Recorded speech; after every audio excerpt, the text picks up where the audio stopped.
নমস্কার, আদাব। আমি হেলথ এগেইনস্ট হেট্রেডের পক্ষ থেকে সুদীপ্ত রায়। যদিও আজকে আমাদের আলোচ্য বিষয় প্যালেস্টাইনে ইসরায়েল আগ্রাসন, তবু সমসাময়িক সময়ের কিছু বিষয় যা একাধারে কুৎসিত ও বর্জনীয় তার দ্ব্যর্থহীন ভাষায় নিন্দা না করে পারছি না। আমরা নিন্দা জানাচ্ছি যে 30,000 শিক্ষকের চাকরি চলে গেল তার বিরুদ্ধে। যে বা যারা এই দুর্নীতির জন্য দায়ী তাদের শাস্তি হোক, এই আমাদের চাওয়া। যে অনৈতিকতার প্রেত আমাদের রাজ্য তথা দেশে এক দুর্নীতির মহামারী সংঘটিত করে চলেছে তা অবিলম্বে নিকেশ করা প্রয়োজন বলেই আমরা মনে করি। এছাড়াও সম্প্রতি সংসদে পাশ হওয়া ওয়াক অফ বিলের বিরোধিতা করি আমরা health against hatred. Walk of বিলের বিরোধিতায় আমাদের রাজ্যের মুর্শিদাবাদ উত্তপ্ত। বিরোধিতার ফলস্বরূপ যে সাম্প্রদায়িক হানাহানি লুটতরাজ চলছে সেখানে তার বিরুদ্ধেও আমরা। অনুমান করা হচ্ছে যে বিপুল সংখ্যক মানুষ চাকরিহারা হয়েছেন সেই ইস্যু থেকে অভিমুখ ঘোরানোর অছিলায় এই সাম্প্রদায়িক হিংসাকে প্রশ্রয় দেওয়া হচ্ছে।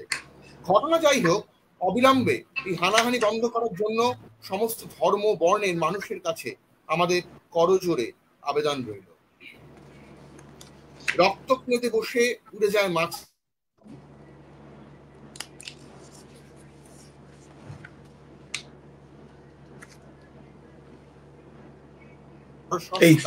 কেটে ছড়িয়ে দিলে পারত। আজকের আলোচক আমাদের বন্ধু দুই নবীন সাংবাদিক অর্ক ভাদুরী ও অর্ক দেব। ওদের সম্পর্কে নতুন করে বলার কিছু নেই। ওরা সমকালীন সময়ে যারা সমাজ মাধ্যম পত্রপত্রিকা ঘাটাঘাটি করেন তাদের কাছে পরিচিত নাম। ওরা বলবে ফিলিস্তিনের প্রতিরোধ, ভালোবাসার কথা, সে দেশের ক্ষয় ক্ষতি ও ক্ষত নিয়েও বলবে তারা। ইসরায়েল সহ যে যে দেশের সেনা ও রাষ্ট্রপ্রধানরা ফিলিস্তিনকে পৃথিবীর মানচিত্র থেকে মুছে দেওয়ার জঘন্য ও বর্বর চক্রান্তে জড়িত, ভাবতে অবাক লাগে তাদের হত্যার অবসাদ এখনো কেন গ্রাস করেনি। আমাদের দেশের মূলধারার সংবাদ মাধ্যমগুলি অবশ্য এ নিয়ে মুখে কুলুপ এঁটেছে। অন্য ধারার সংবাদ মাধ্যমগুলি এ নিয়ে খবর করলেও তা খুব বেশি মানুষের কানে পৌঁছচ্ছে কিনা তা নিয়ে সন্দেহের অবকাশ থেকেই যায়। ক্ষত এমন এক অনুভব যা মুছে ফেললাম মনে করলেই মুছে ফেলা যায় না। যেমন যায় না নাৎসি শাসনে গ্যাস চেম্বারের ক্ষত, তেমন ইসরায়েলি দখলদারের হানায় ফিলিস্তিনের মানুষের মৃত্যু মিছিল পৃথিবীর ইতিহাসে এক ক্ষতদাগ তৈরি করেছে। একটি দেশ, শহর, গ্রাম, জনপদ ক্রমশ মুছে যাচ্ছে পৃথিবীর মানচিত্র থেকে, এবারও যন্ত্রণায়, বেদনায়। এই দখলদারির ইতিহাস প্রাচীন, গেল শতাব্দীর মাঝামাঝি সময় থেকে।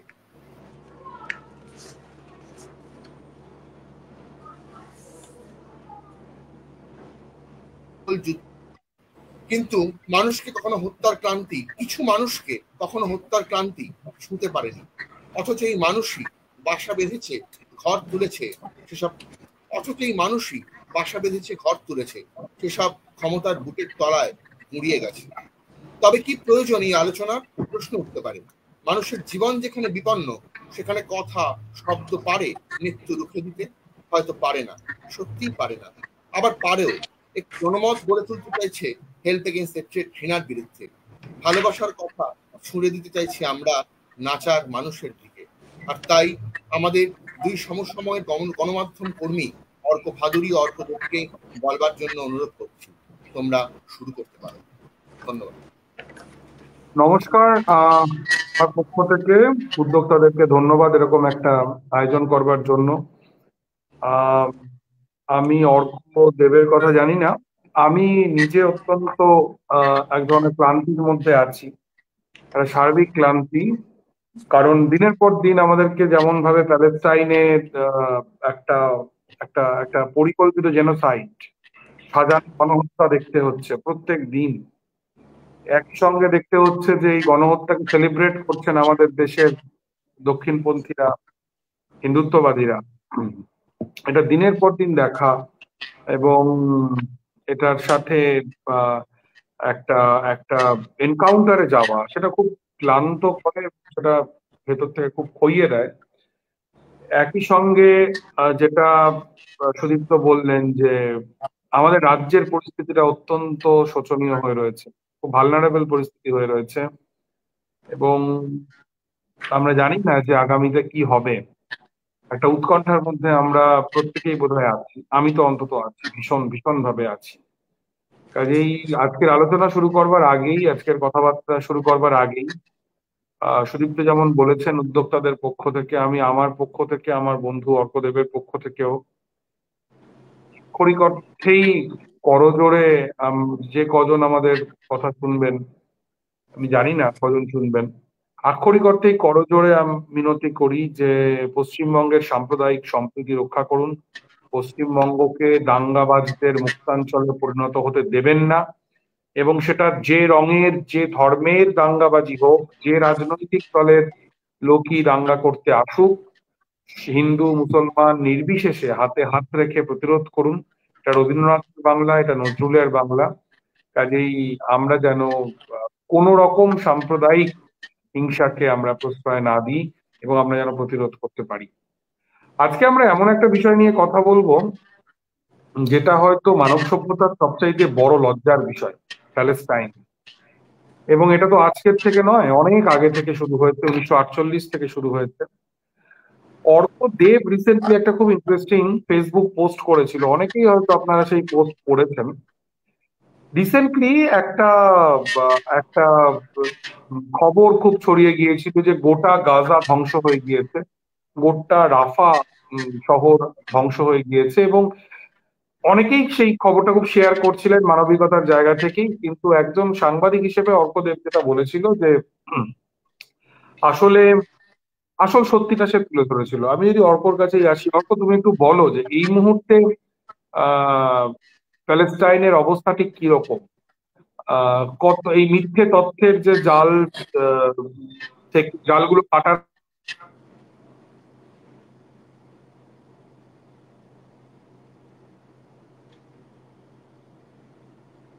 অর্ক শুনতে পাচ্ছ?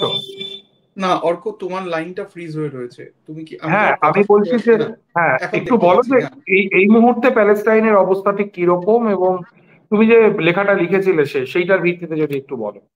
অর্ক, তোমার প্রশ্নের সূত্র ধরে বলি, আর মানে এটা একটা প্রথমেই একটা ওই একই রকম তোমার মতোই একটা খুব অ্যালার্মিং সিচুয়েশনের মধ্যে আজকে আমরা এই কাজটা করছি। আহ, আহ, ফলে আমরা দুজনে আক্ষরিক অর্থে খুব ক্লান্ত, স্ট্রেসড, বিধ্বস্ত এই অবস্থায় কাজটা করতে হচ্ছে। কেননা আমাদের চোখ রয়েছে মুর্শিদাবাদের দিকে, আমাদের চোখ রয়েছে এই বাংলায় সাম্প্রদায়িক সম্প্রীতি নষ্ট করার, আমাদের যে ফেব্রিকেশন সেটা নষ্ট করার জন্য যে অনুঘটকগুলি কাজ করছে তার দিকে। এবং আমরা এই অনুষ্ঠান যদি 5জনও শোনেন, সেই 5জনের কাছেই আমাদের একটাই অনুরোধ যে অ্যাকচুয়ালি দুটো অনুরোধ আমি বলবো। একটা অনুরোধ হচ্ছে দয়া করে সাম্প্রদায়িক সম্প্রীতি বজায় রাখার দায়িত্ব নিজের হাতে তুলে নিন। আর দ্বিতীয়ত, মিডিয়ার কাজ কোনো মতেই দাঙ্গা লাগানো নয়, হিংসা লাগানো নয়, সিচুয়েশন এসকালেট করা নয়, সিচুয়েশন ডি এসকালেট করা। কাজে যে মিডিয়া তার উল্টো কাজটা করছে, সিচুয়েশনকে আরো ভালনারেবল করে তুলছে, আমাদের কাছে ভুল তথ্য বা উস্কানিমূলক তথ্য দিচ্ছে, তাদের দিকে আমরা যেন তাকানোর আগে দুবার ভাবি। এবার আমরা আমাদের মূল আলোচনাটায় আসি। অর্ক আমাকে একটা প্রশ্নের মুখে দাঁড় করিয়েছে যে আমি কেন ওই ওই ধরনের পোস্টটা করলাম, পরিস্থিতিটা ঠিক কেমন এই মুহূর্তে যদি আমি একটু সরেজমিনে বিশ্লেষণ করি। দেখুন, এই পরিস্থিতিটা, আমরা যে পরিস্থিতি নিয়ে কথা বলছি সেটা 2023 সালের অক্টোবর থেকে এসকালেট করা শুরু করেছে। 2023 সালের 7ই অক্টোবর হামাস ইসরায়েলকে লক্ষ্য করে রকেট রকেট ছোড়ে এবং ইসরায়েলের কিছু কিছু কিছু ইসরায়েলি নাগরিককে ক্যাপটিভেট করে নেয়, মানে তারা অপহরণ করে এক কথায় বললে। সেখান থেকে ঘটনাবলী শুরু বলে সমাজ মাধ্যমে এবং নানা গণমাধ্যমে দাবি করা হয়। কিন্তু অর্ক যেমন বলল, আমাদের সময় কত আছে জানি না, আমরা হয়তো কখনো, আমি আর অর্ক, আমি তো খুব চাইবো যে একটা ওপেন ফোরামে মানুষের সামনে আমরা প্যালেস্তাইন ইসরায়েল কনফ্লিক্টের ইতিহাসটা ধরে ধরে বলি। অর্ক বলছিল যে এটা 1948 থেকে শুরু। আমি বলবো 1948 থেকে আসলে দুর্দশা শুরু, প্রকৃত দুর্দশা, যেখানে প্যালেস্তাইন যে আরব প্রধান দেশ, সেই আরব প্রধান দেশের 50% আরব মুসলিমকে সেই দেশ থেকে চলে যেতে বাধ্য করা হয়েছিল 1948-এ। তারপর 1967-68 রয়েছে, তারপর গোটা 80-র দশক 90-এর দশক রয়েছে, মিলেনিয়ামের প্রথম দশক রয়েছে, গোটাটাই প্যালেস্তাইনের দুর্দশার ইতিহাস। সেদিকটায় হয়তো আমরা আলোচনার পরে আসতে পারবো বা ভবিষ্যতে বলবো, কিন্তু এই মুহূর্তে যে জায়গাটায় দাঁড়িয়ে রয়েছে, যে একটা দীর্ঘ সময়, 1 বছরের বেশি সময় টালবাহানা চলার পর জানুয়ারিতে ইসরায়েল এবং হামাস একটা, নেতানিয়াহুর ইসরায়েল এবং হামাস একটা সন্ধি প্রস্তাবে একটা একটা চুক্তির। আচ্ছা, আমার কথা কি শোনা যাচ্ছে? অর্ক যেহেতু ফ্রিজড, আমি বুঝতে পারছি না, আমাকে কি আদৌ শোনা যাচ্ছে?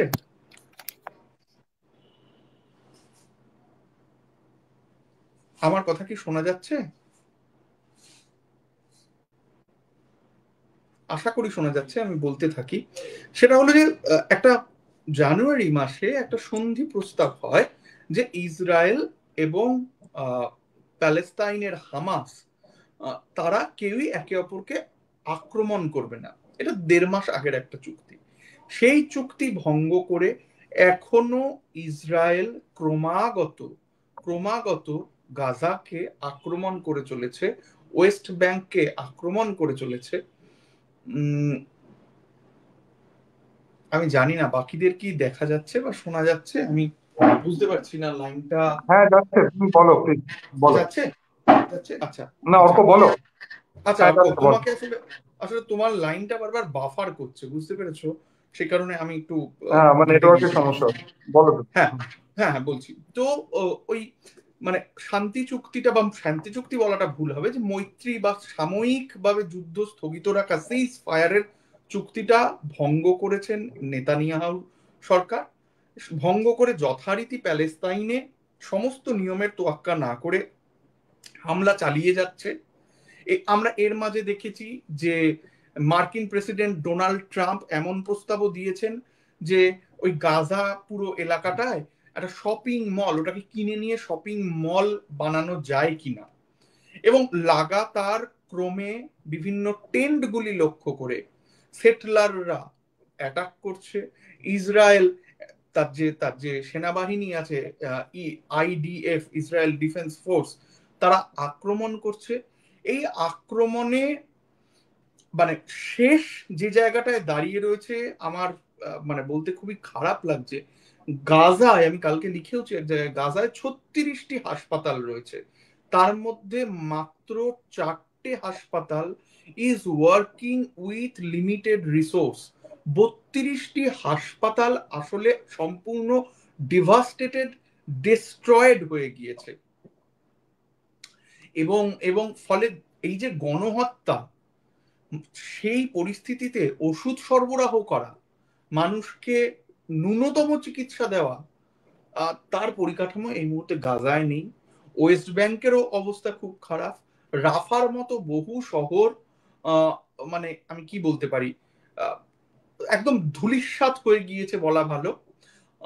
বহু জায়গায় জার্নালিস্টদের, মহিলাদের এবং শিশুদেরকে লক্ষ্যবস্তু বানিয়ে আক্রমণ করা হচ্ছে গত 1-1.5 মাস। এইটা একটা চিত্র। কিন্তু এখানে একটা কথা বলার, এইখান থেকে এমনটা ভাবার মানে ভেবে নেওয়ার কোনো কারণ নেই যে অমুক তিথিতে বা অমুক তারিখে গাজা সম্পূর্ণ নিশ্চিহ্ন হয়ে গেল। গাজা বা গোটা প্যালেস্তাইনে যত মানুষ থাকতেন 1948-এ, তার অর্ধেক মানুষ গাজা বা প্যালেস্তাইন থেকে পালিয়ে যেতে বাধ্য হয়েছিলেন। তারপরও গাজা চলে গেছে, টিকে গেছে। 1968 সালে ব্যাপক ম্যাসাকার, গণহত্যার মধ্যে দিয়ে যেতে হয়েছে গাজাকে বা প্যালেস্তাইনকে। তারপরেও প্যালেস্তাইন সার্ভাইভ করেছে। 2টো ইন্তিফাদা আমরা দেখেছি। আল আকসা মসজিদে বিরাট হামলা করেছে ইসরায়েল, দেখেছি ইসরায়েল কিভাবে বেআইনি দেয়াল তুলেছে। দেখেছি যে প্রত্যেক দিন সেটলারদের জন্য ইসরায়েলে মানে বেশি সুবিধে, এবং প্যালেস্তাইনের নিজস্ব ভূমিতে ফিলিস্তিনিদের জন্য ব্যাপক অসুবিধে। এসবের মধ্যেও ফিলিস্তিনিরা টিকে থাকেন, তারা বেঁচে থাকে, তারা রোজের লড়াইটায় থাকে। কাজেই গাজা এই মুহূর্তে গত 2 বছরের যুদ্ধের ফলাফলে একটা বধ্যভূমি হয়ে রয়েছে, পৃথিবীর বৃহত্তম জেলখানা হয়ে রয়েছে, ন্যূনতম মানবাধিকার নেই। এবং আমি কালকে স্বাস্থ্য মন্ত্রকের একটা রিপোর্ট পড়ছিলাম, সেই রিপোর্টে পড়ছিলাম গাজার যত ওয়াটার লাইন আছে সমস্ত ওয়াটার লাইনগুলি লিক হয়ে গিয়েছে এই গ্রেনেড হামলায় বা অন্যান্য স্থলবাহিনীর হামলায়, এবং জলের লাইন নতুন করে ঠিক করতে দেওয়া হচ্ছে না। এবার জলের অভাব থেকে ডিহাইড্রেশন হয় এবং অন্য নানা রকম রোগ হয়। মানে এমনকি এমন ইয়েও পাওয়া যাচ্ছে যে চর্মরোগ, মাথার উকুন, এই ধরনের, মানে আমি বলছি মানুষের থেকেও অনেক খারাপ অবস্থায় অবমানব হয়ে গাজার মানুষরা এই মুহূর্তে বেঁচে আছেন। অবমানব কথাটাই, মানুষের থেকে খাটো একটা জীবন, ন্যূনতম কোনো মানবাধিকার নেই, এমন অবস্থায় গাজা, ওয়েস্ট ব্যাংক, গোটা ফিলিস্তিনের মানুষ বেঁচে রয়েছে। তারা মরে যায়নি, এটা একটা তথ্য। সকলেই দেশ ছেড়ে চলে গেছেন এমনটা নয়, এটা একটা তথ্য। আরেকটা তথ্য হলো যে এই গোটা পরিস্থিতিটাকে কন্ডেম করার বদলে আমাদের ইতিহাসে প্রথমবার ভারতীয় মিডিয়া এই বিষয়টা নিয়ে অত্যাশ্চর্যভাবে নীরব হয়ে রয়েছে। আমি আপাতত এইটুকু বলে অর্কর কাছে পাস অন করবো। অর্ক, বিশ্বব্যাপী প্রতিরোধ, বিশ্বব্যাপী প্রতিবাদ, তুমি নিজে সেই প্রতিবাদে প্রত্যক্ষভাবে সামিল হয়েছো। এমন নয় যে ভৌগোলিক দূরত্ব থেকে সলিডারিটি, তুমি লন্ডনে মিছিলে হেঁটেছো। তুমি যদি বলো যে বিশ্বব্যাপী প্রতিবাদের চিত্রটা কেমন, তারপর আমরা আরেকটু না হয় ডিটেলে ঢুকবো, ইতিহাসটায় ঢুকবো। হ্যাঁ দেখো, মানে সবচেয়ে লজ্জার বিষয় হচ্ছে ভারতবর্ষ বোধহয় একমাত্র দেশ যেখানে কোনো বড় সিভিল রাইটস মুভমেন্ট গড়ে ওঠেনি প্যালেস্টাইন আন্দোলনের সমর্থনে। এমনকি ইসরায়েলে পর্যন্ত যুদ্ধের বিরুদ্ধে মিছিল হয়েছে, গোটা আরব ওয়ার্ল্ডে হয়েছে, আফ্রিকাতে হয়েছে, লাতিন আমেরিকাতে তো হয়েছে, ইউরোপের কথা তো বাদই দিলাম, আমেরিকার কথা বাদ দিলাম। এবং যে শহরে আমি বছরের অনেকটা সময় কাটিয়েছি বা কাটাতে হবে, লন্ডনে প্রত্যেকটা উইকেন্ডে লক্ষ লক্ষ মানুষ তারা রাস্তায় নেমে এসেছেন। এবং একটা আলোচনা হয়েছে যে ইংল্যান্ড বোধহয় আজ থেকে 2 দশকেরও বেশি সময় আগে ইরাক এবং আফগানিস্তান যুদ্ধের সময়কার যুদ্ধবিরোধী আন্দোলনের বাস্তবতা, যেখানে স্লোগান উঠেছিল 1 2 3 4 স্টপ ইউর স্টুপিড ওয়ার, সেই বাস্তবতায় যেন ফিরে যাচ্ছে। এবং স্টপ জেনোসাইড এই স্লোগান, গাজাকে বাঁচানোর স্লোগানে লক্ষ লক্ষ মানুষ রাস্তায় নামছেন। এবং আমাদের দেশের মিডিয়া যেটা একটা খুব মিথ্যাচার করছে, আসলে এই লড়াইটাকে ইহুদি বনাম মুসলমানদের লড়াই হিসেবে দাগিয়ে দেওয়ার চেষ্টা করছে। আসলে বাস্তবতা একেবারেই এটা নয়, বাস্তবতা এর থেকে অনেক দূরে অবস্থান করছে। আমাদের মনে রাখা দরকার যে গাজায় যারা প্রতিরোধ আন্দোলন করছেন তারা আসলে ইসলামের জন্য লড়ছেন না, তারা লড়ছেন তাদের ন্যাশনাল লিবারেশন মুভমেন্ট, জাতীয় মুক্তি সংগ্রামে তারা অংশ নিচ্ছেন। এবং এখানে কেবলমাত্র একটা কথা, তোমার কথা একটা কথা ইনক্লুড করে দেওয়া মনে হয় আমার উচিত হবে। যদি ফিলিস্তিনের ফেব্রিকেশনটা দেখা যায়, ফিলিস্তিনকে যদি দেখা যায়, সেখানে শুধু ইসলাম পন্থীরা থাকেন না, সেখানে বহু বহু খ্রিস্টীয় রয়েছেন, বহু পেগান ধর্মাবলম্বী রয়েছেন। কাজেই এটা মুসলিমের লড়াই বা ইসলামিস্ট শক্তির লড়াই, এটা একটা ভয়ঙ্কর ফেব্রিকেশন। এবং আমরা নিশ্চয়ই এটা নিয়ে আরো কথা বলবো। আমি জাস্ট তোমার কথার সূত্রে এই কথাটা না বলে পারলাম না। এবং আমার এই মুহূর্তে মনে পড়ছে 2023-এর জবে থেকে আর কি গণহত্যা শুরু হলো, যুদ্ধ নয়, কার্যত গণহত্যা। সেবারের বড়দিনে আমি ইন্টারভিউ করেছিলাম এক ভদ্রলোকের, যিনি বেথলেহেমের একটি চার্চের ফাদার, প্রধান পাদ্রী। এটা হচ্ছে সেই চার্চ যেই চার্চে একটা সুড়ঙ্গ আছে এবং মনে করা হয় যে ওই সুড়ঙ্গেই, ওখান দিয়ে গেলেই সেই আস্থা এখানে যিশু জন্মেছিলেন। এবং প্রত্যেক বড়দিনের আগে ওই চার্চের মুখে একটা বড় লাল তারা, আলোর তারা, সেইটাই আসলে জ্বালানো হয় 23-এ, এবং আমি খুব ভুল না করলে 24-এও আসলে ওই তারাটায় আগুন দেওয়া হয়নি, ওই তারাটা জ্বালানো হয়নি, আলো জ্বলেনি। ওই খ্রিস্টান পাদ্রী তিনি আমাকে বলেছিলেন যে আমরাও প্যালেস্টাইনের অংশ, শুধু মুসলমানরা নন, এবং আমরাও আক্রান্ত, আমরা উৎসব বন্ধ রাখছি। আমি যারা এই আলোচনা শুনছেন তাদেরকে একটা কথা খুব স্পষ্ট করে বলতে চাই যে হামাস এই প্যালেস্টাইন লিবারেশন মুভমেন্টের একটা গুরুত্বপূর্ণ শক্তি, বড় শক্তি, কিন্তু তারা একমাত্র শক্তি নয়। এই প্যালেস্টাইন লিবারেশন মুভমেন্টে popular front for the liberation of Palestine, তাদের সংক্ষেপে হচ্ছে PFLP, তারা একটা মার্ক্সবাদী লেনিনবাদী কমিউনিস্ট একটা সংগঠন যাদের গেরিলা বাহিনী এই যুদ্ধে অত্যন্ত গুরুত্বপূর্ণ ভূমিকা পালন করছে। আরেকটা শক্তি democratic front for the liberation of Palestine, DFL, তারা এই আন্দোলনে খুব গুরুত্বপূর্ণ শক্তি। তাদের গেরিলারা খুব, একজন নেত্রী কিছুদিন আগে মারা গেলেন। এবং এই পিএফএলপি সংগঠনের নেত্রী ছিলেন বিখ্যাত গেরিলা লায়লা খালিদ।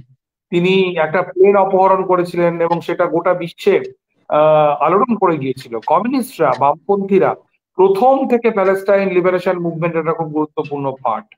এবং একই সঙ্গে আপনারা ইয়াসের আরাফাতের কথা জানেন, যার দল ফাতা, তার সেটা একটা সেকুলার ডেমোক্রেটিক পার্টি ছিল। তাদের নেতৃত্বে যে প্যালেস্টাইন লিবারেশন অর্গানাইজেশন পিএলও তৈরি হয়েছিল নানা রকমের শক্তিকে একসঙ্গে নিয়ে, তারাও কিন্তু এই প্যালেস্টাইন লিবারেশন মুভমেন্টের অংশ। একই সঙ্গে আমি পিপিপির কথা বলবো, প্যালেস্টাইনের পিপলস পার্টি, যারাও মতাদর্শ বামপন্থী, মার্ক্সবাদী, কমিউনিস্ট, তারাও এই আন্দোলনের অংশ। এবারে প্যালেস্টাইন পন্থী শক্তিগুলোর নানা রকমের ভাগ রয়েছে। বিশেষ করে ওয়েস্ট ব্যাংকে যারা শাসক, অনেকে অভিযোগ করেন, বিশেষ করে হামাস পন্থীরা অভিযোগ করেন, কমিউনিস্ট পিএফএলপি বা ডিএফএলপি পন্থীরা অভিযোগ করেন যে তারা কার্যত ইসরায়েলের পাপেটে পরিণত হয়েছেন। এবং অসলো চুক্তির পর থেকে ফাতা নেতৃত্বের বিরুদ্ধে জাতীয় মুক্তি সংগ্রামের ক্ষেত্রে আত্মসমর্পণের অভিযোগ ওঠে। এগুলো একটা ভিন্ন ভিন্ন আলোচনা। আমাদের স্বাধীনতা সংগ্রামও যখন হয়েছিল, এই স্বাধীনতা সংগ্রামে যেমন গান্ধীবাদীরা ছিলেন, তেমনি সুভাষ বসুর অনুরাগীরাও ছিলেন। তাদের মধ্যে বিরোধ ছিল, লড়াই ছিল। কমিউনিস্টরাও ছিলেন, নানা রকম শক্তি ছিল। একটি শক্তি একমাত্র ছিল না, সেটা সে আলোচনা এখানে গুরুত্বপূর্ণ নয়। কিন্তু একই রকম ভাবে প্যালেস্টাইন মুক্তি আন্দোলনেও কিন্তু নানা মতাদর্শের মানুষজন রয়েছেন, নানা রাজনৈতিক ভাবনার মানুষজন রয়েছেন। তারা সবাই মিলে কিন্তু এই আন্দোলনটা করছেন। এটা এটা এটা ভীষণ গুরুত্বপূর্ণ। আমি একটু অর্কর কাছে আসবো। অর্ক একটু আমাদেরকে বলবি। অর্ক, তুমি বলছিলে যে এই যে একটা অদ্ভুত রকমের একটা গণহত্যার প্রজেক্ট, যেটা 7.5 দশক ধরে চলছে, এই গণহত্যার প্রজেক্টটা কিন্তু আসলে হতে দিচ্ছে মার্কিন যুক্তরাষ্ট্রের নেতৃত্বে যে পশ্চিমা শক্তিগুলো তারা। এবারে ইউক্রেন নিয়ে ডোনাল্ড ট্রাম্প একরকমের অবস্থান নিচ্ছেন, কিন্তু আবার দেখো প্যালেস্টাইন নিয়ে তুমি বলছিলে শপিং মল তৈরির কথা। তোমার কি মনে হচ্ছে না যে হলোকাস্টের পরে নাৎসি জার্মানির যে বিভৎসতা, বর্বরতা আমরা দেখেছি, তারপরে আধুনিক পৃথিবী তার সবচাইতে নির্মম, সবচাইতে জঘন্য, সবচাইতে বিভৎস নারীঘাতী, শিশুঘাতী, বর্বর সময়ের মধ্যে দিয়ে যাচ্ছে? তোমার কি মনে হয়? ওরকম আমি 3-4টে পয়েন্টে কথা বলবো। সেটা হলো যে 1980 পরবর্তীকালে যখন প্যালেস্তাইন নিজেদের জন্য নেগোসিয়েশন চালাচ্ছিল এবং আন্তর্জাতিক দুনিয়ার সঙ্গে কথাবার্তা চালাচ্ছিল যে তার নিয়তি কি হবে, তার ভবিষ্যৎ কি হবে, মনে রাখতে হবে শুধু ইসরায়েল এবং ইউএস, এই দুটো দেশ বাদ দিয়ে পৃথিবীর সমস্ত দেশ টু স্টেট, আজকে যারা বলেন যে হামাস তো ইসরায়েলের অস্তিত্বকেই স্বীকার করে না, হামাসের জন্মটা কারা দিয়েছে সেই কথাটা যদি আমরা ভাবি, হামাসের জন্ম কোন পরিস্থিতিতে উদ্ভূত হলো? 1980-এর দশক থেকে আমরা জানি যে টু স্টেট সলিউশনের জন্য প্যালেস্তাইন নিজেদের মুভমেন্ট চালিয়ে আসছে, নিজেদের কথাবার্তা বলে আসছে, এবং এটা কনসেনসাসের ভিত্তিতে হচ্ছিল। সারা পৃথিবীর বহু দেশ এই টু স্টেট সলিউশন, কারণ এছাড়া আর কোনো সলিউশন, আশু সলিউশন দেখা যাচ্ছিল না, তাই সারা পৃথিবীতে একটা কনসেনসাস প্রতিষ্ঠিত হয়েছিল। মনে রাখতে হবে ইন্টারন্যাশনাল লকে ভায়োলেট করে শুধুমাত্র বাইল্যাটারাল নেগোসিয়েশন, এই পথটাই খোলা রেখে টু স্টেট সলিউশন কিন্তু প্যালেস্তাইনের প্রশ্নে ইসরায়েল আমেরিকা মেনে নেয়নি। এবং তারা 80-র দশক, তারা 48-এ যেমন, 67-তে যেমন, 48-এ নাকবা হয়েছিল, 68-তে ইহুদিদের ব্যাপক আগ্রাসনের মুখে গোটা আরব জাতি, গোটা মিডল ইস্ট হেরে যায়। কিন্তু 80-র দশকের পর থেকে এই টু স্টেট সলিউশন না মানার জায়গা থেকে গাজা স্ট্রিপকে ওয়েস্ট ব্যাংক থেকে সম্পূর্ণ বিচ্ছিন্ন করে দেওয়া, গাজা স্ট্রিপে দেয়াল তোলা, গাজা স্ট্রিপে বা ওয়েস্ট ব্যাংকে ক্রমাগত সেটলারদের ঢুকিয়ে দেওয়া, গাজার মানুষদের জন্য, সাধারণ নাগরিকদের জন্য সামরিক আইন বা যুদ্ধকালীন আইন বলবৎ করা, এগুলির মধ্যে দিয়ে একটা আধিপত্যবাদ, একটা উপনিবেশবাদ, যা সরাসরি জেনেভা কনভেনশনের বা war against crime, crime against humanity, এগুলির মানে তোয়াক্কা না করে এবং 1967 বর্ডার নিয়ে যে সলিউশনের কথা হয়েছিল, যে 67-এ যে বর্ডারটা নির্মিত হয়েছে সেই বর্ডারটাই ইসরায়েল প্যালেস্তাইনে থাকবে, সেই চুক্তি বা সেই বোঝাপড়াও লঙ্ঘন করে কিন্তু গত 5 দশক ইসরায়েল টানা ফিলিস্তিনিদেরকে একঘরে করে এসেছে। যারা, আমি যে ফিলিস্তিন নিয়ে খুব বিরাট জানতাম এটা একেবারে নয়, আমার চোখ খুলে যায়, আমার একদম বলতে বাধা নেই, গত 3-4 বছর আগে থেকে যখন আমি ফিলিস্তিনি বা মধ্যপ্রাচ্যের লিটারেচার পড়তে শুরু করি, সেই সময় আমার কাছে একটা বই আসে, বইটার নাম they called me a lioness, Ahed তামিমির লেখা। অর্ক, তুমি ভাবতে পারবে না, আমার চোখ খুলে যায় তুমি বইটা এটা পড়ে। অনুবাদ করেছো তো? হ্যাঁ, হ্যাঁ, আমার চোখ খুলে যায় বইটা পড়ে, যে এই আমরা মিডিয়ায় যা দেখি তার থেকে একটু দূরে সরে এসে প্রতিদিন গাজার মানুষকে প্রতিদিন কি সহ্য করতে হয়, এই জিনিস, এই নির্মমতা পৃথিবীর আর কোনো ভূখণ্ডে এই এই 21 শতকে ঘটছে না। প্রতিদিন প্রতিদিন টিয়ার গ্যাস, প্রতিদিন শেল, প্রতিদিন ছড়রা বন্দুক, মিছিলের বিরুদ্ধে মিছিল করার অধিকার হরণ। আচ্ছা, গাজায় তুমি নিশ্চয়ই এই খবরটা জানো যে নাম্বার প্লেট হয়, ঠিক যেমন নাৎসি আমলে হতো, আলাদা করে ইহুদিদের চিহ্নিত করে দেওয়া হতো যে এরা ইহুদি, এদের কাছে কার্ড দিয়ে দেওয়া হতো যাতে এদেরকে একঘরে করা যায়। ঠিক তেমনি নিজেদের দেশেই ফিলিস্তিনিদের জন্য আলাদা নাম্বার প্লেট গাড়ি, আর ইহুদিদের জন্য আলাদা নাম্বার প্লেট।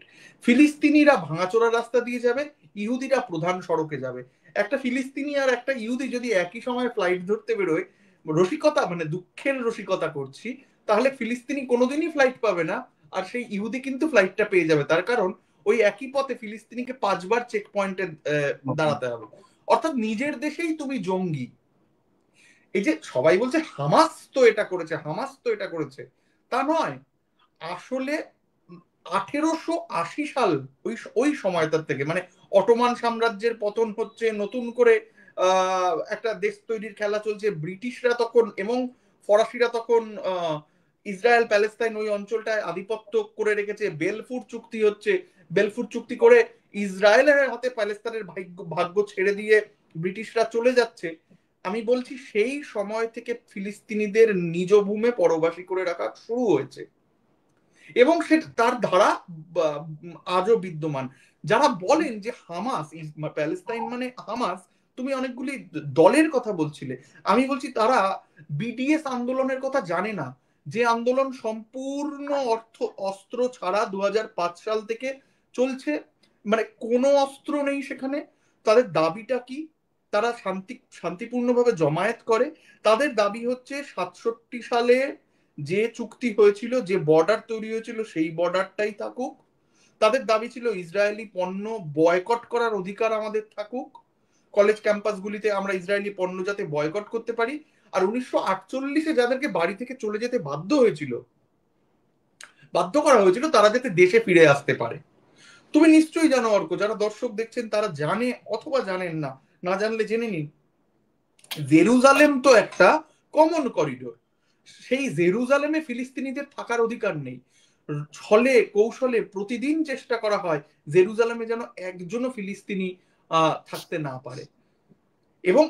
এবং ফলে যারা যারা যারা শান্তির পক্ষে ছিলেন, যারা ভেবেছিলেন বিষয়টা গণতান্ত্রিক উপায়ে আলাপ আলোচনার মাধ্যমে, নেগোসিয়েশনের মাধ্যমে, আন্তর্জাতিক চুক্তিগুলিকে সামনে রেখে বিষয়গুলিকে কাউন্টার করা যাবে, বিষয়গুলির সঙ্গে এক ধরনের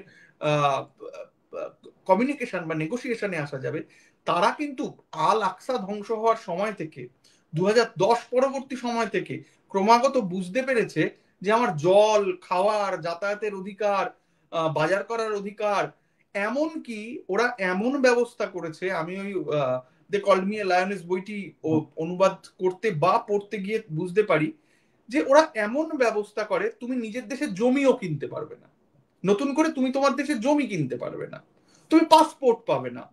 হ্যাঁ, এমন একটা ব্যবস্থা করে যাতে তুমি তরুণ প্রজন্মের বেশিরভাগই যাতে দেশ ছেড়ে দিতে বাধ্য হয়। তো এই অবস্থায়, এবং আরেকটা কথা মনে রাখতে হবে, যে প্যালেস্তাইনের অভ্যন্তরীণ কিছু অসহায়তাও রয়েছে, যেমন যেমন আসাদের কথা তুমি বলছিলে, তার ব্যর্থতা রয়েছে। প্যালেস্তাইনের রাজনৈতিক দলগুলোর কিছু ব্যর্থতা রয়েছে যে তারা নেগোসিয়েশন করতে পারেনি, মানুষের মানুষের পালস বুঝে তারা ইসরায়েলকে সর্বাত্মকভাবে কোণঠাসা করতে পারেনি। ফলে পরিস্থিতিটা মানুষকে এক জায়গায় এমন জায়গায় নিয়ে গেছে যে কিছু মানুষ কার্যত স্যারেন্ডার করেছে হামাসের কাছে। কিন্তু তুমি যেমন বললে, আমি মানে একদম জোরের সঙ্গে বলছি, প্যালেস্তাইন যেমন আমরা বলতে চাইবো, আমি তুমি দুজনেই জানি আমি একমত হব যে ইসরায়েল মানেই ইহুদি নয়। আজকে জায়নিজমের বিরোধিতা করছি মানে সমস্ত ইহুদির বিরোধিতা আমরা করছি না, আমরা মনে রাখছি যে নাৎসি আমলে ইহুদিদের সঙ্গে কি করা হয়েছিল। ঠিক তেমনি গোটা প্যালেস্তাইন মানেই হামাস এবং তার বিরোধিতা করতে হবে। এবং এই প্যালেস্তাইন আসলে ইসলামিস্ট একটা শক্তি, এটা একটা সাম্রাজ্যবাদী প্রকল্পের একটা টুল, একটা ন্যারেটিভ টুল। হ্যাঁ, সেই ন্যারেটিভ টুলটাকে সামনে রেখে আমরা দিনের পর দিন ইসরায়েলের গণহত্যার সমর্থন করছি। তো আমি এখানে আসার আগে একটু চেক করছিলাম, তোমাকে শুরুতেই বলছিলাম যে ট্রুস হয়েছিল, একটা সিজ ফায়ার ট্রুস, যে কেউ কাউকে আক্রমণ করবো না এত নির্দিষ্ট দিন। সেই ট্রুস লঙ্ঘন করে এখনো পর্যন্ত ইসরায়েল প্যালেস্তাইনের 1,500 জনকে মেরেছে। 1,500 জন, এটা কিন্তু আমি আগের কথা বলছি না, শেষ 1-1.5 মাসের কথা বলছি, ট্রুসটা লঙ্ঘন করে। হ্যাঁ, তো মানে আমি বলতে চাইছি যে এর থেকে বড়, আমরা ভাবতাম যখন আমরা ছোট ছিলাম, আমি আর তুমি সমবয়সী, আমরা যখন ইতিহাস বই পড়তাম, আমরা নিশ্চয়ই 45 মানে 39 থেকে 45 এই সময়টাকেই ভাবতাম পৃথিবীর ইতিহাসের সব থেকে নারকীয় সময়। আমরা ভাবতাম যে আউসভিটসের পর পৃথিবীতে আর কোনো এত বিভৎস ঘটনা ঘটবে না, এত বিভৎস ঘটনা ঘটবে না। কিন্তু আমরা আমাদের শতকের প্রথম দ্বিতীয় দশকের মধ্যেই যে বিভৎসতা আসলে দেখতে পেলাম, আমার দৃঢ় বিশ্বাস, আমার দৃঢ় ধারণা, বিশ্বাস শুধু বলবো না, আমি সেদিন লিখছিলাম, ও পৃথিবীতে কখনো কোনো একক যুদ্ধে বা একক আগ্রাসনে এত সাংবাদিক গড়ে, এত সাংবাদিক মারা যাচ্ছে প্রত্যেক মাসে, এমন ঘটনা ঘটেনি, এমন ঘটনা ঘটেনি। এবং তুমি আমি আমি মানে I am bewildered, I am shocked, আমি খুব গুছিয়ে কথাও বলতে পারছি না যখন এই কথাগুলো ওঠে, যে 2200 পাউন্ড বোম মারা হয়েছে শুধু হাসপাতাল তাক করে। একটা হিসেব করেছে ইউএন যে শুধু হাসপাতাল তাক করে 7ই অক্টোবর থেকে ইসরায়েল যে বোম মেরেছে সেইটার পরিমাণ হচ্ছে 2200 পাউন্ড। এর আগে পৃথিবীর ইতিহাসে এ ঘটনা কোনোদিন ঘটেনি, ভবিষ্যতেও অন্য কোনো দেশ এই বিভৎসতার মধ্যে দিয়ে যাবে কিনা আমি জানি না অর্ক। এটা পৃথিবীর স্মরণাতীত কালের সবচেয়ে নৃশংস ঘটনা হয়ে থাকলো। একদমই তাই। এবং আমি আমার একটা অভিজ্ঞতার কথা শেয়ার করি। আমি যখন 2023 সালে সবে গণহত্যা শুরু হলো, তারপরে ইউকের যে প্যালেস্টাইন সলিডারিটি মুভমেন্ট, তাদের বেন জামালের নেতৃত্বে, জেরেমি করবিন ইত্যাদিদের নেতৃত্বে, তো তারা প্রচুর স্বেচ্ছা সেবক চাইছিলেন যারা স্বেচ্ছাশ্রম দেবেন। এবারে আমি তাদের মধ্যে নাম লেখা একটু স্বাভাবিকভাবে, আরো অজস্র মানুষের সঙ্গে, হাজার হাজার মানুষের সঙ্গে একজন হিসেবে। এবং আমি তাদেরকে যেটা অফার করি যে আমি তো অন্য কিছু খুব ভালো পারি না, আমি দুটো কাজ করতে পারি। একটা হচ্ছে মিছিলের আগে আমি চোঙা ফুঁকতে পারি আগের দিন মিছিলে, যেটা আমার পুরনো অভ্যেস। আর আমার হাল আমলের অভ্যেস হচ্ছে আমি সাংবাদিকতা করতে পারি। তো এবারে তারা এই দ্বিতীয়টা নিলেন এবং তারা বললেন যে ওয়েস্ট ব্যাংক এবং গাজাতে, তোমার এটা বলেও ছিলাম একবার গল্প করতে করতে বোধহয়, ওয়েস্ট ব্যাংক এবং গাজাতে যে মানুষরা আটকে পড়েছে তাদের কিছু মানুষ তারা ইউএন এর মাধ্যমে তাদের অভিজ্ঞতার কথা শেয়ার করছেন, কখনো ভিডিও কলের মাধ্যমে, কখনো কোনো ইমেল, টেক্সট, ইন্টারভিউ বা এরকম নানা কিছুর মাধ্যমে। এরকম আরো কয়েকশো সাংবাদিক সেগুলো ডকুমেন্টেশন করছেন, আমি যদি সেটা কোনো কাজ করতে পারি। এবং তারপরে আমি কাজ করতে শুরু করি সপ্তাহে 3 দিন। এবং এটা একটা ট্রমাটিক এক্সপিরিয়েন্স। আমার দুর্ভাগ্য কি সৌভাগ্য জানি না, আজকের তারিখে দাঁড়িয়ে তো বুঝতে পারি না কাকে দুর্ভাগ্য বলবো কাকে সৌভাগ্য বলবো, যে বেশ কিছু দাঙ্গা, আমি যেহেতু রিপোর্টার ছিলাম, এবং তোমার সঙ্গে আমার প্রচুর ব্যক্তিগত আমাদের খুনসুটিরও জায়গা যে, এবং সেই সব, কিন্তু আসলে এটা ট্রমাই হয় আসলে এন্ড অফ দ্য ডে। আমরা এমন একটা জায়গায় থাকি, রিপোর্টারের ট্রমা হয়। তো আজকে খুব মনে পড়ছিল, তো তখন আমাদের ঘনিষ্ঠতা ছিল না, তো সেই ছোট ছিলাম, আসানসোল দাঙ্গা হয়েছিল, এই যে ইমামের ছেলেকে মারলো ইমাম, তারপরে মনে আছে তোমার? তো কিন্তু এই সবগুলো ট্রমা বা তারপরে অন্যান্য যে দাঙ্গা কভার করার ইত্যাদি, আহ সবগুলো ট্রমা কি আসলে ছাপিয়ে যায় ওই মানুষগুলোর সাথে কথা বলার ট্রমা। মানে এটা অবিশ্বাস্য, এটা এগুলো বলতেও খুব হয়, ভালো লাগে না। তুমি যেমন এবং বলছিলে। তুমি জানো তো অর্ক, মানে বলো। ইসরায়েল এর আগে একটা বড় সময় আমরা দেখেছিলাম যে এলোপাথারি ভাবে খুন করা হচ্ছে, নির্যাতন করা হচ্ছে, স্ক্যাটার্ড ওয়েতে আক্রমণ করা হচ্ছে। গত 3 মাস আক্রমণটা খুব সিস্টেমেটিক হয়েছে ইসরায়েলের। তারা মহিলাদের লক্ষ্যবস্তু বানাচ্ছে, তারা শিশুদের লক্ষ্যবস্তু বানাচ্ছে, বারবার দেখা যাচ্ছে। তারা সাংবাদিকদের বেছে বেছে খুন করছে, একদম স্পষ্টভাবে দেখা যাচ্ছে। আর গাজায় যাতে হাসপাতাল পরিষেবা একদম না থাকে, একদম সম্পূর্ণভাবে বিনষ্ট হয়ে যায়, সেইটা তাদের মানে মোডাস অপারেন্ডি বলতে পারি। মানে আমরা আজকে যখন কথা বলছি, তখন পাম এলাকায় যে খ্রিস্টান হাসপাতাল ছিল, সেই মানে তার ইনফ্রাস্ট্রাকচারটা আজকে পুরোপুরি ধ্বংস করে দেওয়া হয়েছে।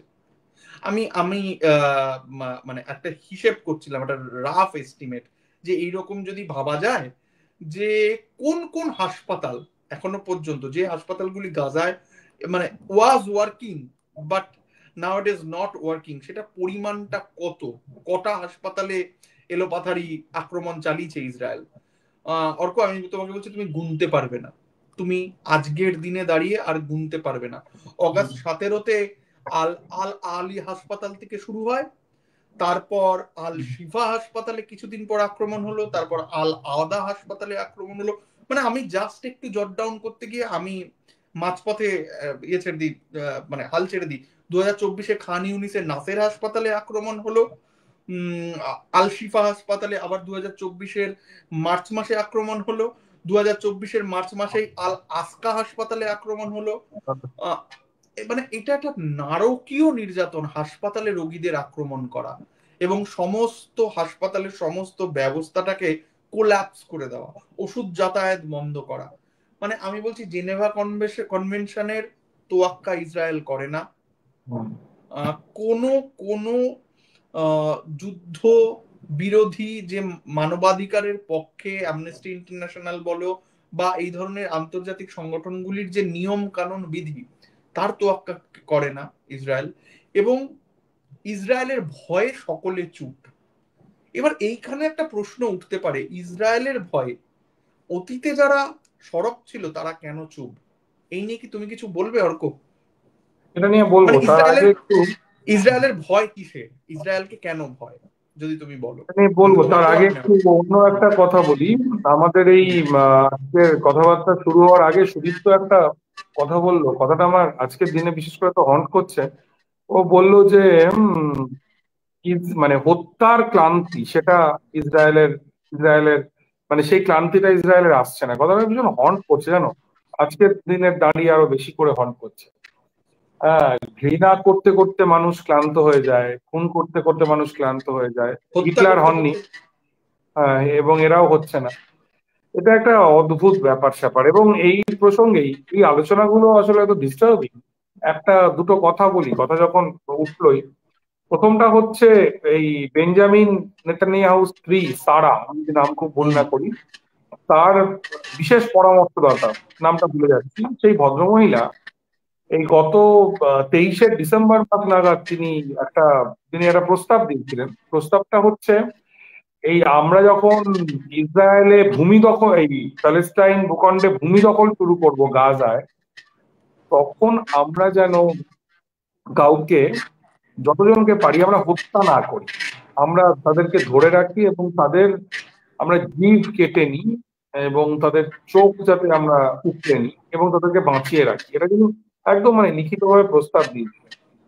তো এগুলো আমাদের মানে উম, আমাদের পেশা সূত্রে এগুলো এগুলোর সাথে ডিল করতে হয়। এগুলো ভালো না, এগুলো ভালো না। এবং আরেকটা, সুইডেনে আমি দেখেছি, সুইডেনে জায়নিস্ট মিছিল থেকে একজন মহিলা বারবার এই সিম্বলটা দেখাচ্ছিলেন, অর্থাৎ সমস্ত ফিলিস্তিনি বা ফিলিস্তিন সমর্থকের যাতে গলা কেটে দেওয়া হয়, এই সিম্বলটা দেখাচ্ছিলেন তার নিজেদের মিছিল থেকে। তো এটা খুব দিস আর ভেরি মুশকিলের। Very haunting. এবং এবং আমি বলি তোমায় আরেকটা কথা, 2014 সালে, মানে আপনারা ভাবুন, যদি 2 জন শোনেন, 5 জন শোনেন, 50 জন শোনেন, 100 জন শোনেন, ভাবুন আপনারা, মানে প্লিজ ভাবুন, 2014 সালে ইসরায়েল, ও তো মাঝে মধ্যেই করে, এবারটা বিভৎস করছে, মাঝে মধ্যেই করে, ওই শিশু হত্যা শুরু করেছিল, নারী হত্যা শুরু করেছিল, নিরস্ত্র অসহায় ফিলিস্তিনিদের হত্যা শুরু করেছিল 2014 সালে। সেই সময় একটা উঁচু পাহাড়, টিলা আর কি, আমাদের অযোধ্যা পাহাড়ের মতো, তার উপরে জায়নবাদীরা একটা বসার জায়গা করেছিল, তা মানে খেলা দেখার মতো, যেমন করে গ্যালারি হয়, এবং সেখানে ড্রিঙ্ক এবং খাবার, পপকর্ন ইত্যাদির ব্যবস্থা ছিল। টিকিট কেটে সেখানে গিয়ে পয়সা ইসরায়েলিরা, তারা ওই হত্যাযজ্ঞটা দেখছিলেন, তারা এনজয় করছিলেন যে ফিলিস্তিনিদেরকে হত্যা করা হচ্ছে। আপনারা যারা শুনছেন, যারা উদ্যোক্তা, যারা আজকে আমরা আলোচনা করব, আমরা লিখবো, সাধ্য মতো মিছিল করার চেষ্টা করব, কিন্তু আমরা যেন একটু ভাবি, একবার ভাবি যে আমাদের সন্তানরা কোন পৃথিবীতে বড় হবে। এই পৃথিবীতে লাইভ লাইভ হত্যা দেখার জন্য লোকজন মদ, খাবার ইত্যাদি নিয়ে তারা টিলার ওপরে একটা গ্যালারিতে বসছেন। এইটা হচ্ছে ইসরায়েল প্যালেস্টাইনের বাস্তবতা। তো তার ভিত্তিতে যেন আমাদের আমাদের আলোচনাগুলো হয়। ইসরায়েলকে ভয় পায় কেন সবাই? আসলে এটা একটা পুরনো আলোচনায় চলে যাব। যদিও ইসরায়েল তৈরির সময় ইউএসএসআর এর একটা অন্যরকম ভূমিকা ছিল, কিন্তু তারপরে ওটা ঠান্ডা যুদ্ধের সময়টা জুড়ে সমাজতান্ত্রিক শিবির, বিশেষ করে সোভিয়েত ইউনিয়ন কিন্তু বিশ্বের দেশে দেশে চলমান মুক্তি সংগ্রামগুলির পাশে তারা দাঁড়িয়েছে, এবং সর্বতভাবে কেনিয়ার থেকে শুরু করে সর্বত্রই দাঁড়িয়েছে। ইয়েলেও কিন্তু তার ব্যতিক্রম নয়, প্যালেস্টাইন লিবারেশন অর্গানাইজেশনের মুক্তি সংগ্রামের পাশে তারা ছিল।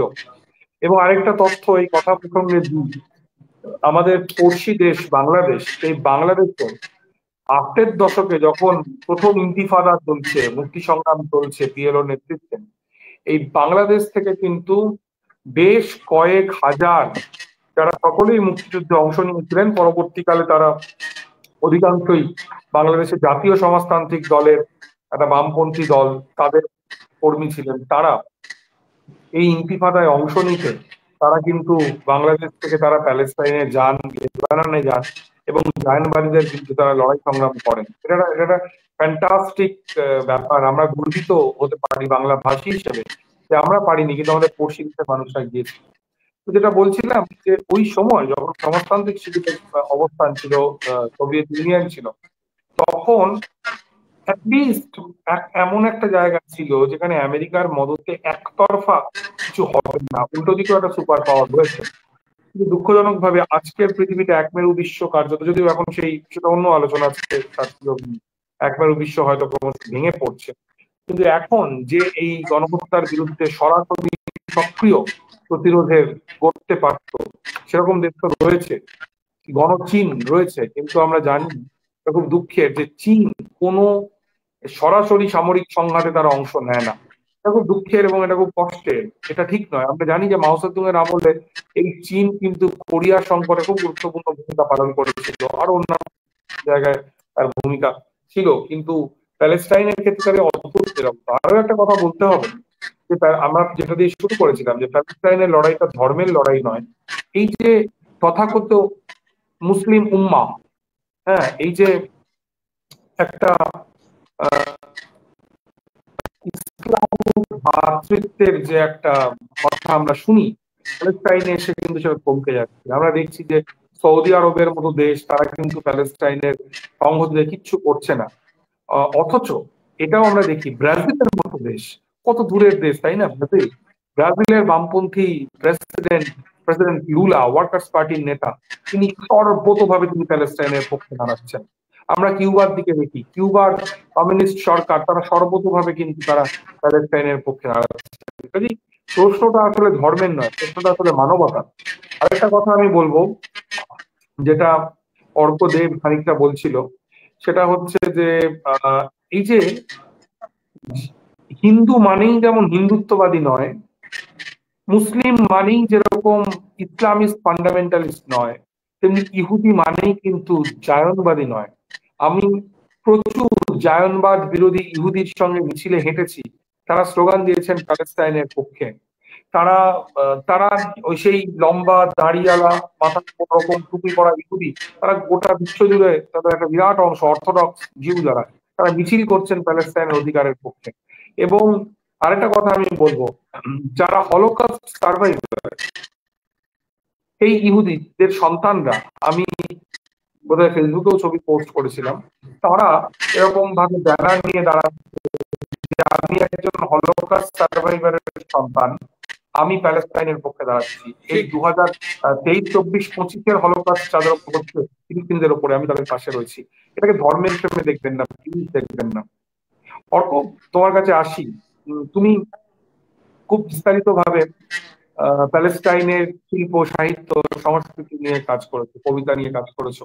আমি তো কবিতার লোক নই, কিন্তু আমি ফিলিস্তিনি কবিতা যখন পড়ি তখন মনে হয় সেগুলো আসলে আমার ঠাকুরদার কবিতা, যিনি নাটোরে বাড়ি ছিল, তোমার ওদেরও কুমিল্লায় বাড়ি ছিল, চলে আসতে হয়েছিল। বিশ্বের সমস্ত তারা খাওয়া মানুষের কবিতা যেন ফিলিস্তিনি কবিদের কবিতা, তাই না? তুমি যদি একটু বলো যে কিরকম ভাবে তোমার পাঠ আর কি ফিলিস্তিনের শিল্প, সাহিত্য, সংস্কৃতির মধ্যে কি করে তাদের যে স্পিরিট অফ লিবারেশন সেটা তারা ধরেছে। অর্ক, ফিলিস্তিনি কবি সাহিত্যিকদের নিয়ে হয়তো দু কথা বলবো। সেটা বলার আগেও আমি আন্তর্জাতিক সংহতির কথা একটু বলতে চাই, যেহেতু তুমি যেমন চীনের কোরিয়ার কথা যখন তুললে, আমার এটা বলতে ইচ্ছে করছে এখান থেকে যে মহাত্মা গান্ধী দ্ব্যর্থহীন ভাষায়, যে কেউ গুগলে সার্চ করলে এক্ষুনি সাইটেশন পেয়ে যাবে, দ্ব্যর্থহীন ভাষায় ফিলিস্তিনিদের পক্ষে ছিলেন মহাত্মা গান্ধী। নেলসন ম্যান্ডেলা বলেছিলেন দক্ষিণ আফ্রিকার যেহেতু দক্ষিণ আফ্রিকার বর্ণবিদ্বেষের সঙ্গে যে লড়াইটা আর ফিলিস্তিনিদের লড়াইটা আসলে এক, কেননা একটা আধিপত্যের বিরুদ্ধে লড়াই, একটা অ্যাপার্থিয়েট সিস্টেমের বিরুদ্ধে লড়াই। তাই ম্যান্ডেলা বলেছিলেন যে দক্ষিণ আফ্রিকার সংগ্রাম ততদিন সম্পূর্ণ নয় যতদিন না ফিলিস্তিন স্বাধীন হবে, ফিলিস্তিন যতদিন না মুক্ত হবে। এখন আমার প্রশ্ন, মানে জনতার কাছে আমার এই প্রশ্ন থাকবে যে তাহলে কি আমরা আমাদের নবীন প্রজন্মকে, তরুণতরদের, যে শিশু সদ্য ভূমিষ্ঠ হয়েছে, যে শিশু স্কুলে যেতে শিখেছে, তাকে কি নেলসন ম্যান্ডেলা মহাত্মা গান্ধীর বিরোধী হতে শেখাবো? আমরা ইতিহাসের সহজ পাঠের দিকে তাকাবো না? একটু দয়াদ্র হৃদয়ে তাকাবো না? আমরা কি একটা যাকে দেশ হারাতে হয় তাকে চিহ্নিত করার জন্য শুধুমাত্র তার ধর্ম পরিচয়টাকেই টার্গেট করব? আমাদের অন্তর্গত ঘৃণার যে ঘৃণা আমরা মিডিয়া থেকে পেয়েছি, সেই ঘৃণার দাসত্ব করতে গিয়ে এই প্রশ্নটা কোথায় এখানে রাখতে হয়। দ্বিতীয়ত, আরেকটা কথা অর্ককে আমি প্রশ্ন করেছিলাম, কিন্তু আমার নিজেরও মনে হয় এটা এখান থেকে দায় আছে বলার, যে ইসরায়েলকে সকলে কেন ভয় পায়। অর্কর মতো করে একটা অর্ক আন্তর্জাতিক সম্পর্কের খুবই কৃতি ছাত্র, ও আন্তর্জাতিক সম্পর্কের জায়গা থেকে বলেছে। আমি একটু তথ্যের জায়গা থেকে, সাংবাদিকতার জায়গা থেকে দুটো তথ্য ইনফ্যাক্ট এখানে শেয়ার করতে চাই। সেটা হলো প্রযুক্তি এবং ভ্যাকসিন না বলে বলা ভালো যে বায়োমেডিক্যাল সিস্টেম, এই দুটোতে ইসরায়েল সারা পৃথিবীর দাদা। সে সারা পৃথিবীকে প্রযুক্তি সরবরাহ করে। এবার পৃথিবী মানে আমরা ছোটবেলায় পড়তাম বিজ্ঞান আশীর্বাদ না অভিশাপ। অর্থাৎ আমাদের ফ্রিজ, টিভি বা অন্য কোনো মানুষের জনজীবনের সুরাহার জন্য যে প্রযুক্তি, সেই প্রযুক্তি ইসরায়েল বিক্রি করাটা তাদের কাজ নয়। তারা গভর্নমেন্ট মেকানিজমকে আরো স্ট্রেনথেন করার জন্য, সরকারি ব্যবস্থাপনাকে আরো স্ট্রেনথেন করার জন্য নানা ধরনের প্রযুক্তি বিক্রি করে। সেই প্রযুক্তির মধ্যে সব থেকে বড় প্রযুক্তিটা হলো সার্ভিলেন্স বেসড ইনফ্রাস্ট্রাকচার, নজরদারি প্রযুক্তি ব্যবস্থা। এটা এখানে বলার স্পেস নয়। এই নজরদারি প্রযুক্তি ব্যবস্থার কথা জেরেমি বেন্থাম থেকে ফুকো সকলে দেখিয়েছিলেন, যে স্টেট কিভাবে নজরদারি চালায়। এই নজরদারি ব্যবস্থাটা প্যান অপটিকন একটা সিস্টেম, প্রতিটি নাগরিককে দেখা যাবে, শোনা যাবে। এই ব্যবস্থাটা সারা বিশ্বকে সরবরাহ করে ইসরায়েল। তার মানে তাসটা জাস্ট উল্টে দিলে বোঝা যাবে আসলে সারা বিশ্বের তথ্য ইসরায়েলের কাছেই আছে। গত গত 3 দিন ধরে দেখছি আবার সামনে আসছে পেগাসাস নিয়ে কিছু তথ্য, যে সারা বিশ্বে প্রায় 200-র বেশি মানুষের ফোন, হোয়াটসঅ্যাপ সমস্ত কিছু ক্লোন করে, ইমেল ক্লোন করে তাদের সমস্ত ডেটা নিয়ে নেওয়া হয়েছিল পেগাসাস নামক স্পাই ম্যালওয়্যার ব্যবহার করে।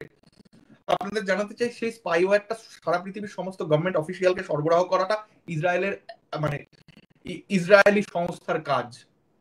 অর্থাৎ সারা পৃথিবীর বহু তথ্য ইসরায়েল নিজের কাছে রেখে দিয়েছে, অর্থাৎ তার বিরুদ্ধে গেলেই ইসরায়েল সেই তথ্যকে সেই রাষ্ট্রের বিরুদ্ধেই ব্যবস্থা করার, ব্ল্যাকমেল করার একটা জায়গায় দাঁড়িয়ে আছে। এই কথাগুলো আমাদের কোনো গণপরিসরে আলোচনা হয় না। ফলে আমার মনে হয় এই জায়গা থেকে এটা খতিয়ে দেখা দরকার। সেই কারণেই কি ভারতবর্ষ নীরব?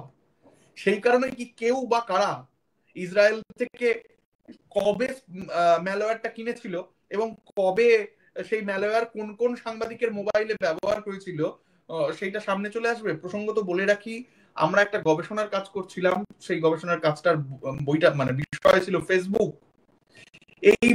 এই বিষয়টা নিয়ে কাজ করার সময় আমার সহকর্মী, আমার গাইডিং অ্যাঞ্জেল আপনারা বলতে পারেন, আমার প্রিয় বর্ষিয়ান সাংবাদিক পরঞ্জয় ঘোটাকরাতা, তার ফোনে পেগাসাস হানাদারি, তার ফোনে কম্পিউটার ডিভাইসে পেগাসাস হানাদারি চলে। এবং সেই সময় আমাদের যেহেতু আমরা খুবই ক্লোজ প্রক্সিমিটিতে ছিলাম, রোজ কথাবার্তা হতো, ফলে পরঞ্জয়দা আমাকে নিজে বলেন, আমাকে কিছু আইটির লোকজনের সঙ্গে যোগাযোগ করে দেন যে তার চারপাশের মানুষজনও কিভাবে পেগাসাস্ট হয়ে রয়েছে। তো এটা একটা। দ্বিতীয় হলো বায়োমেডিক্যাল, যেটা বলছিলাম, ধরুন এই যে পৃথিবী যে ভ্যাকসিন পেল কোভিড এর সময়, সর্বপ্রথম এফেক্টিভ ভ্যাকসিনটা ইসরায়েল তৈরি করতে পেরেছিল। পৃথিবীর বহু দুরারোগ্য ব্যাধির ভ্যাকসিনেশন, মেডিকেশন, সেটা ইসরায়েলের হাতে রয়েছে। এই যে নতুন বিশ্ব, যে বিশ্ব নজরদারির বিশ্ব, যে বিশ্ব মহামারী কেন্দ্রিক একটা অর্থনীতি সঞ্জাত বিশ্ব, সেই বিশ্বের হুজুর মাইবাপ মালিক হয়ে বসে রয়েছে ইসরায়েল। সেই কারণে ইসরায়েলের মতো একটা ডিপ স্টেট নেশন, একটা শক্তিকে সকলে ভয় করে বা সমাদর করে। এর সঙ্গে আমি আমার কথা শেষ করব, জুড়ে দেব আদানি গোষ্ঠীর মতো কিছু অলিগার্কের কথা, যারা ইসরায়েলে আমাদের মাননীয় প্রধানমন্ত্রীর যাওয়ার কিছুদিন পরেই যারা ইসরায়েলে হাইফা বন্দরটিকে নিয়ে ইসরায়েলের সঙ্গে একটি চুক্তি করে এবং সেই বন্দরটি দখল করে মানে আমি বলছি জবরদখল নয়, চুক্তির ভিত্তিতে সেই বন্দরে কাজের বরাত পায়। একই সঙ্গে আপনাদের জানিয়ে রাখি, গাজায় হামলা চালানোর জন্য যে ড্রোনটা তৈরি হচ্ছে, সেই ড্রোনটা ইসরায়েলের যে আর্মস কোম্পানি বিক্রি করে, সেই কোম্পানির সঙ্গে এই ড্রোনটা বানানো এবং সরবরাহের চুক্তিবদ্ধ হয়ে রয়েছে আদানি গোষ্ঠী। এবং এই আদানি গোষ্ঠীকে সমস্ত দেশে আন্তর্জাতিক বাণিজ্য পরিসরে তুলে ধরার পেছনে বিজেপি সরকারের তথা আদানি গোষ্ঠীর অত্যন্ত ঘনিষ্ঠ বন্ধু নরেন্দ্র মোদীর একটি গভীরতর ভূমিকা রয়েছে। এই নিয়ে অনেক লেখালেখি, অনেক কাজ হয়েছে। আদানি ওয়াচ বলে একটি ওয়েবসাইট রয়েছে, আপনারা দেখতে পারেন। এইগুলো হচ্ছে আমাদের কম্পালশন, আমি এটা বলতে পারি, নানাবিধ কম্পালশন। ফলে আজকে গাজার গণহত্যা হলেও আমরা শুধু হামাস দেখতে পাচ্ছি, আমরা শুধু মুসলিম দেখতে পাচ্ছি, আমরা আসল সিচুয়েশনটা, গত 100 বছরের দমন পীড়নের ইতিহাসটা দেখতে পাচ্ছি না। আমার এইটুকুই বলার। অর্ক, আমরা মনে হয় আজকে অনেকক্ষণ কথা বললাম, আমরা ধীরে ধীরে পেশ করি। এবং আমার যেটা বলার এখানে আমার যেটা বলার সেটা হচ্ছে যে খুব যন্ত্রণার সময়, খুব একটা কালেকটিভ পরাজয়ের সময়। আবার একই সঙ্গে এটাও সত্যি যে এই মুহূর্তে গোটা পৃথিবীর মানবতার পক্ষে থাকা মানুষগুলো আসলে প্যালেস্টাইনের পতাকা হাতে নিয়েছেন। সেটা ল্যাটিন আমেরিকায় তুমি দেখো, গ্রিসে শ্রমিক আন্দোলন হচ্ছে, এই কিছুদিন আগে গ্রিসে একটা প্রায় অভ্যুত্থানের সৃষ্টি হয়েছিল, তাদের হাতেও কিন্তু প্যালেস্টাইনের পতাকা। বিশ্বের যে প্রান্তে মুক্তিকামী মানুষ রাস্তায় দাঁড়াচ্ছেন, সেল্টিক ফুটবল ক্লাব স্কটল্যান্ডের, ভোটার গ্যালারি ইউএসএ দাঁড়িয়ে, এটা একটা অদ্ভুত একটা বিষয় যে যেন আসলে প্রতিরোধ তো নানান নতুন নতুন করে ফিরে আসে, তার জন্মান্তর হয়। ভিয়েতনাম ছিল আগের শতাব্দীতে আমাদের সে বিখ্যাত ছবি যে কাঁদে যাওয়ার চেয়েও গুরুত্বপূর্ণ হচ্ছে ভিয়েতনাম, তেমনি করোনা মহামারীর থেকেও যদি গুরুত্বপূর্ণ কিছু হয় সেটা হচ্ছে গণহত্যার বিরুদ্ধে অবস্থান নেওয়া। এবং পৃথিবীর একটা বিরাট অংশের মানুষের, এটা খুব আশা, সমস্ত আলো এখনো নিভে যায়নি। সুদীপ্ত? ঠিকই বলেছে অর্ক ভাদুরী। অর্কদের বক্তব্য শুনলাম। আমার কথা স্পষ্ট শোনা যাচ্ছে? আমার কথা প্রথমত আমাদের বাস্তবতার সঙ্গে ফিলিস্তিনিদের বাস্তবতার একটা বিশাল ফারাক। আমরা যেন নিরাপদ,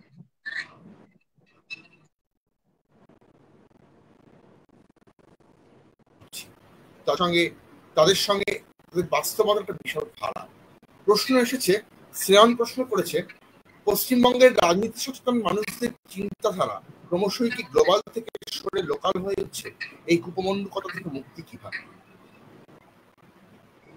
অর্ক বলুক। এর কোনো আসল মুক্তি নেই। আর এটা ঠিক গ্লোবাল থেকে সরে লোকাল হয়ে উঠছে এরকমও নয়। আসলে আমরা ভারতীয়রা, পশ্চিমবঙ্গ নয়, আসলে আমরা তো ইন্ডিয়ান। অ্যাকচুয়ালি আমরা কতটা বাঙালি আমি জানি না, আমরা ইন্ডিয়ান বেসিক্যালি।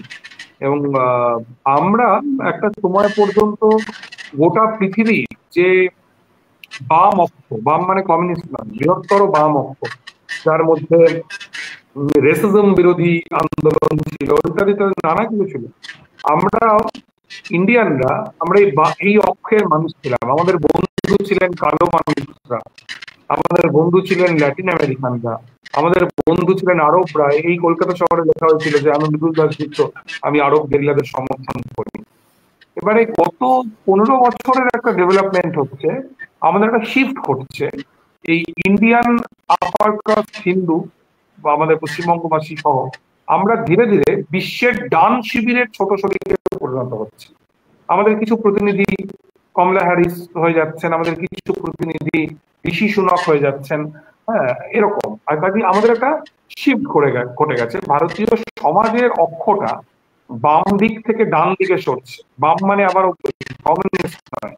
নেহেরুর ভারত যখন ধ্বংস হলো, এটা অন্য আলোচনা, আজকে করার সুযোগ নেই, যে নেহেরুর ভারতে আমরা বাঁচতাম। আমাদের সেই নেহেরুর ভারত নিয়ে সহস্র আমাদের বিক্ষোভ থাকতে পারে, প্রতিবাদ থাকতে পারে, কিন্তু এই নেহেরুর ভারত ধ্বংস হয়ে গেল যখন, এবং নতুন একটা ভারতে আমরা গ্যাপ 94 মাধ্যমে আমার মতে প্রবেশ করলাম, এবং তারপরে এই 21 শতকে এসে যখন নরেন্দ্র মোদীর ভারত, এই ভারত আসলে একটা পক্ষ নিচ্ছে। এই পক্ষটা হচ্ছে আন্তর্জাতিক ডানপন্থার পক্ষ, আন্তর্জাতিক অমানবিকতার পক্ষ। তার একটা খুব স্বাভাবিক প্রভাব এখানে এসে পড়ছে।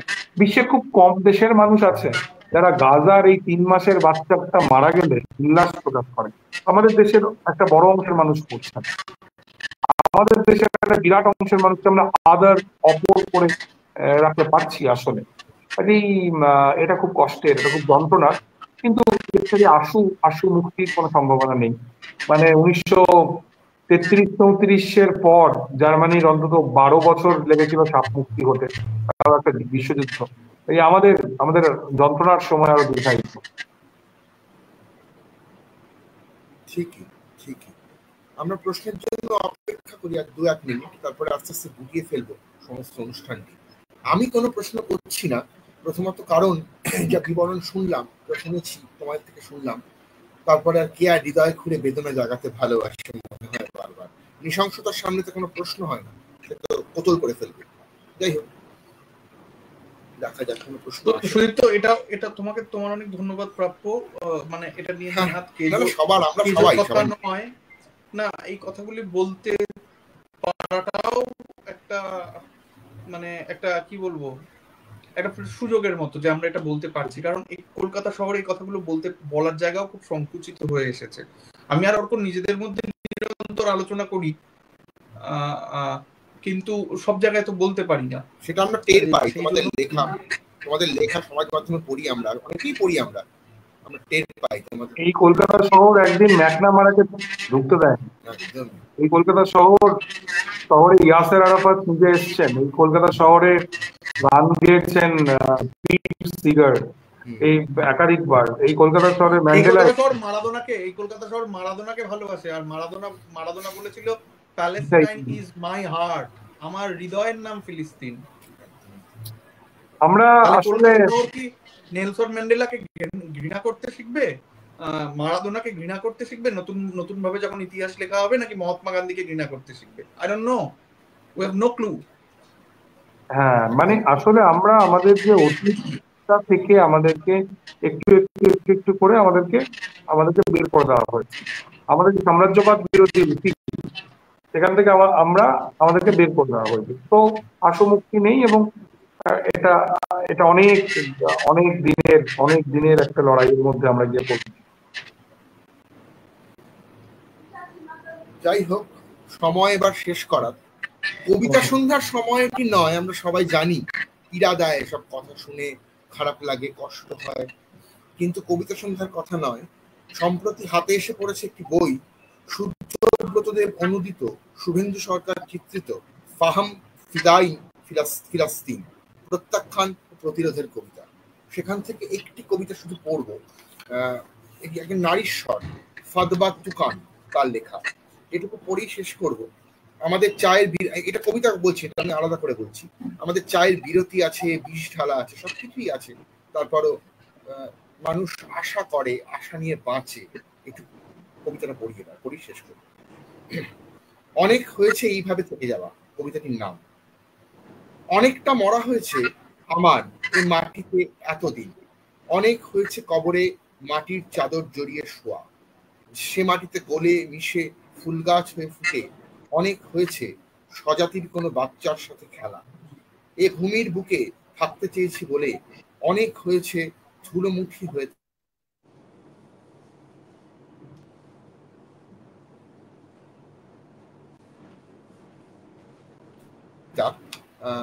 উনি এটা মূল আরবি থেকে ইংরেজিতে অনুবাদ করেছেন ইয়াসমিন হ্যারিস, বাংলায় অনুবাদ করেছেন আমাদের প্রতিক্ষণের শুদ্ধব্রত বাবু। তো এখানেই শেষ করছি, আর কিছু বলবার নেই। এবার নীরবতা, আমরা যে নীরবতায় ফিরে যাব আবার। তো ধন্যবাদ সবাইকে, অর্ক ভাদুরী, অর্কদেব। ধন্যবাদ সুদীপ্ত, ধন্যবাদ। যারা দেখলেন, যারা শুনবেন বা দেখলেন বা শুনলেন বা শুনবেন পরেও, তাদেরকেও ধন্যবাদ। ঘৃণায় নয়, ভালোবাসায় থাকুন, ভালোবাসায় রাখুন। থ্যাংক ইউ সুদীপ্ত, ভালো থাকুন। একদম তোমরা।